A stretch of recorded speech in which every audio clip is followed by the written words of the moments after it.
2026 সালের ফিফা বিশ্বকাপ টিকিটের দাম শুনলে আপনি হয়তো চমকে যাবেন। ফুটবল ইতিহাসের সবচেয়ে ব্যয়বহুল বিশ্বকাপ হতে যাচ্ছে এবারের টুর্নামেন্ট। বিশ্বকাপ শুরু হতে এখনো 1 বছর বাকি, কিন্তু আয়োজকরা ইতিমধ্যে হসপিটালিটি টিকিট বিক্রি শুরু করে দিয়েছে। আর সেই টিকিটের দাম সর্বনিম্ন $3,500 থেকে শুরু করে সর্বোচ্চ $73,200। বিশ্বকাপ আয়োজিত হবে 16টি ভেন্যুতে, মার্কিন যুক্তরাষ্ট্র, কানাডা এবং মেক্সিকো মিলিয়ে। সবচেয়ে বেশি চমক দিয়েছে নিউ ইয়র্কের মেটলাইফ স্টেডিয়াম। এখানে ফাইনাল সহ 8টি ম্যাচের প্যাকেজের সর্বনিম্ন দাম $25,800।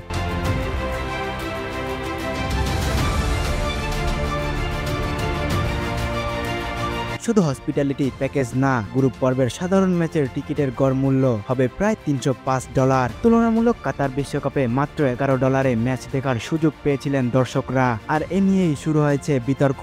অনেকে বলেছেন এমন দামে সাধারণ দর্শকদের পক্ষে খেলা দেখা প্রায় অসম্ভব হয়ে দাঁড়াবে। কেউ কেউ প্রশ্ন তুলেছেন, বিশ্বকাপ কি তবে শুধু ধনীদের বিনোদনে পরিণত হচ্ছে? মূল কারণ হতে পারে আয়োজকদের আর্থিক লক্ষ্যমাত্রা। বলা হচ্ছে শুধু টিকিট বিক্রি থেকেই আয় হবে প্রায় $1.8 বিলিয়ন।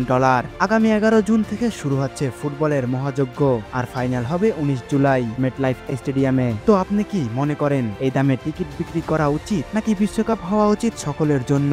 কমেন্টে জানিয়ে দিন আপনার মতামত। আর ভিডিওটি ভালো লাগলে লাইক আর শেয়ার করতে ভুলবেন না। ফুটবলের সব খবর পেতে সাবস্ক্রাইব করুন আমাদের চ্যানেল।